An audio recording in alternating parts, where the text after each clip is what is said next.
Okay, good morning. Today you're going to take some notes on independent and dependent values.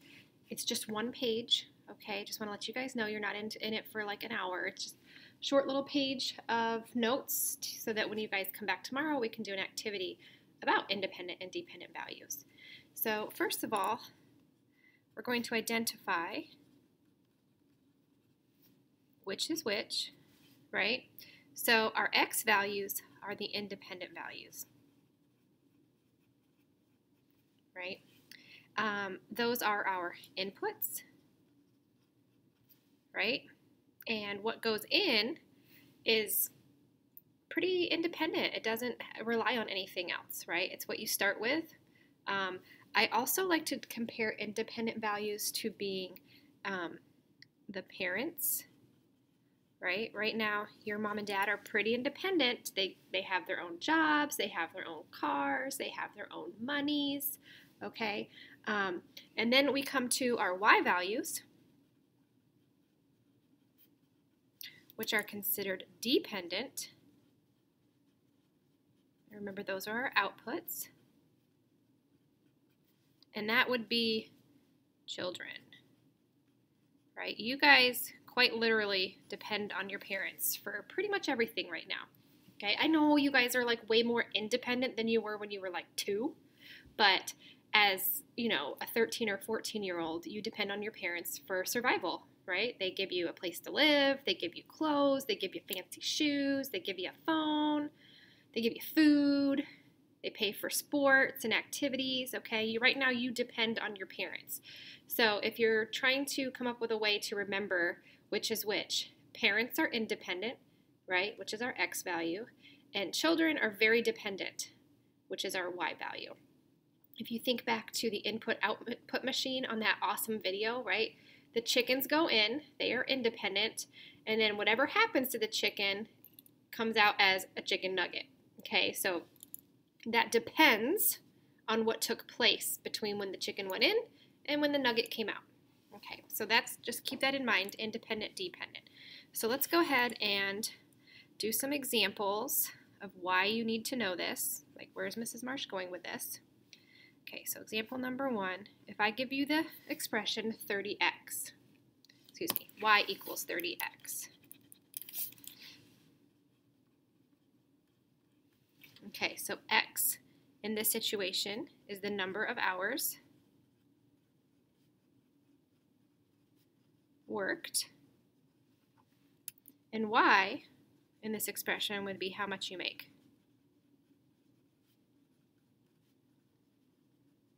Right? So in this situation, if you made $30 an hour, how much would you make?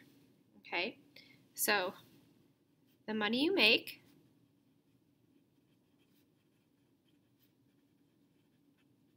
which is again our Y value, depends, see where I'm going with this, on the number of hours you work.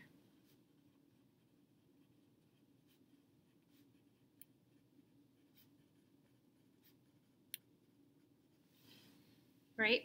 So let's say in 1 week you work 5 hours. All right, well then you'll know exactly how much you made. Okay, 5 is independent. That has nothing, that's just what you choose to do. The 150 would be the dependent because this number changes based on this number. Okay, so y can be totally different values. Let's say you work 10 hours, then this number would be 300, right? So the dependent y is affected by the independent x value. Okay, so let's go ahead and write about that. If you work 7 hours, how much will you make?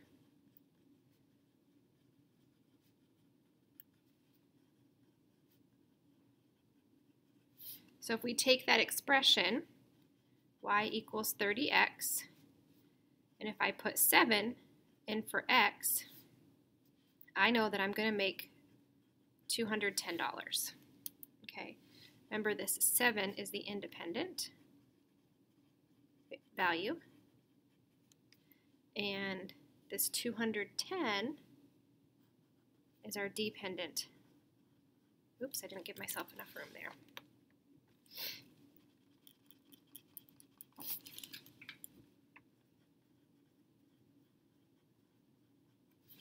Okay, so this was our x, independent, right? Let's do another example. Let's do y equals 3x. Okay, so in this situation, x is the number of lawns mowed. I know that quite a few of you mow yards to make some monies.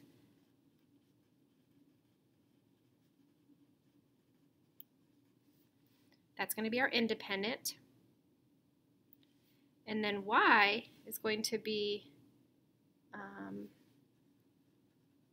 number of bags used to collect the grass. We don't have one of those on our lawnmower, but some of the fancier ones will collect the grass clippings as it goes. It seems like a lot of extra work on top of already doing the work for mowing the yard, but it is what it is. So what this is saying is that, oops, sorry guys, that's my ring. We got this new ring on our front door, and every time like a car goes by, I hear that chime, which is nice, but not when I'm making videos for math.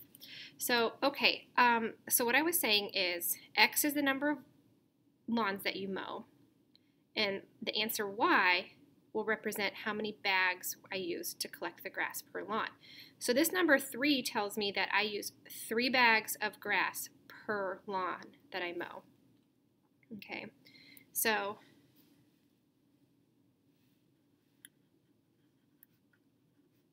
what is my independent value?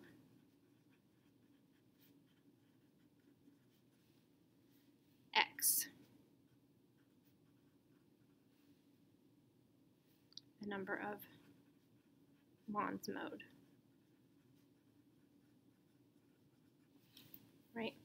So if I were to mow 12 lawns, I would need 12 times 3 would give me 36 bags. I'd have to bring 36 bags or have them with me, right? So this number here, the y, will change because it depends on how many lawns I actually decide to mow. Okay, so let's do a problem here. If you mow 8 lawns, how many bags do you need?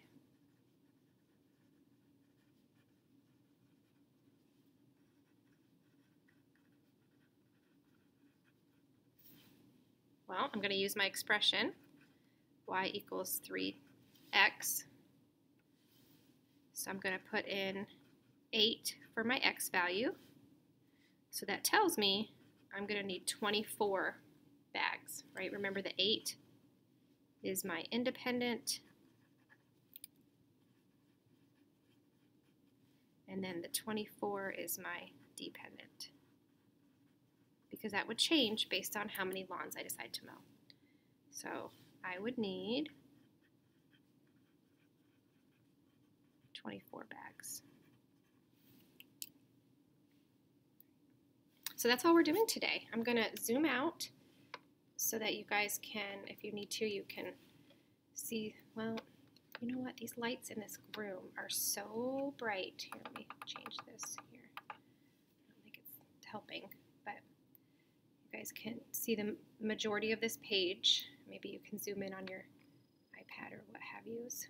Okay, so if you can please come to class with this completed tomorrow, then we will hit the ground running and start evaluating more situations for independent and dependent values. All right, have a great day. See you tomorrow.